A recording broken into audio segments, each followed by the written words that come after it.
Admissions of panicked lies upon lies to avoid suspicion, and acceptance that death caps were in the meal, but firm denials from Erin Patterson that she intentionally set out to poison her guests and that it was a tragic mistake. Erin Patterson has spent days in the witness stand, and this is what happened in week 6 of her triple murder trial. Erin Patterson entered the witness box on Monday wearing a paisley shirt and generally remained articulate and composed. But as the week progressed, she had to address difficult questions, including evidence she lied about multiple things.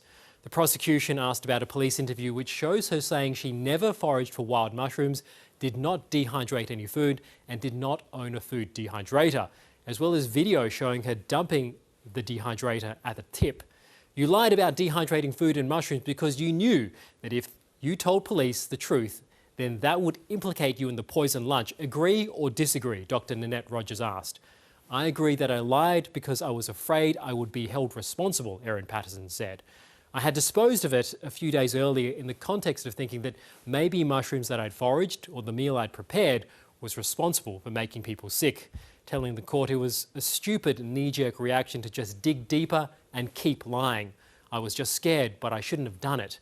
She said this panic is why she reset her phone multiple times, saying she first did it after the lunch because her phone had photos of foraged mushrooms. Then after the phone was seized and put in a police locker, did another remote factory reset. It was really stupid, but I thought, I wonder if they've been silly enough to leave it connected to the internet. So I hit factory reset to see what happened, and it did. Erin Patterson made a beef Wellington meal for her former in-laws Don and Gail Patterson, as well as Gail's sister Heather Wilkinson and her husband Ian in 2023. All guests became seriously ill because of death cap mushroom toxins, and 3 died. The only surviving guest, Ian Wilkinson, told the court all the guests were given individual beef Wellingtons, that each guest had a grey plate and Erin Patterson had a tan or orange plate and insisted on serving. This week, Erin Patterson said she never owned grey plates. Instead, that she used multicoloured plates, some black, some white, and a black and red plate that her daughter had made at kindergarten, and that she told her guests, grab a plate, guys, I'm just going to finish off the gravy. Ian Wilkinson also said Erin Patterson announced at the lunch that she had cancer, and the court has seen messages between Gail and Erin Patterson about her getting tests for a lump. Erin Patterson says she told these lies to hide plans for gastric bypass surgery. I led them to believe that I might be needing some treatment in the next few weeks or months. The 50-year-old also described how she struggled with her body and with binge eating. That after the guests left, she ate several pieces of a cake Gail Patterson brought to the meal, and then I felt sick. I felt overfull, so I went to the toilet and brought it back up again.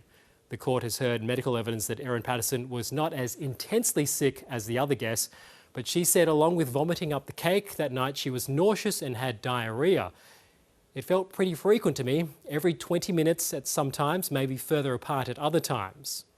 Erin Patterson said she'd always liked mushrooms but had developed a special interest during the pandemic, saying she first picked wild mushrooms near her home in South Gippsland and a few months later started cooking them. I cut a bit off one of the mushrooms, fried it up with some butter, ate it, and then saw what happened. They tasted good and I didn't get sick.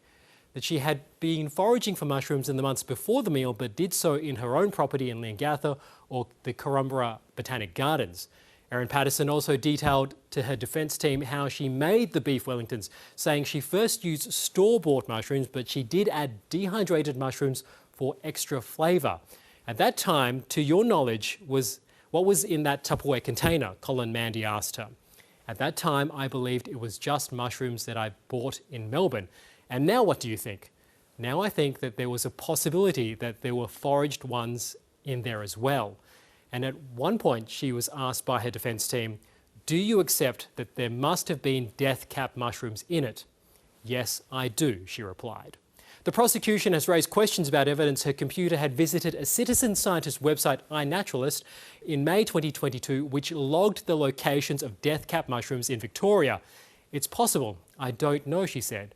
I don't have a specific memory of this day or this internet search, but my evidence is it's possible. I remember at some point wanting to find out if death cap mushrooms grow in Gippsland and finding out that they do not. The prosecution also directly asked Erin Patterson about photos showing mushrooms on a dehydrated tray in a kitchen and electronic scales. One photo appears to be mushroom matter on a tray, and the prosecution tells the court they are consistent with what mushrooms experts say death caps would look like. Dr. Nanette Rogers then suggests these were death caps foraged in Lock after seeing a post on the iNaturalist site. Erin responded, "That's not correct." And at one point during the week, the defence directly asked Erin Patterson if she intended to kill or seriously injure each of her guests. Each time she said, "No, I didn't." The trial is set down to go for 6 weeks, but it enters its 7th week next week.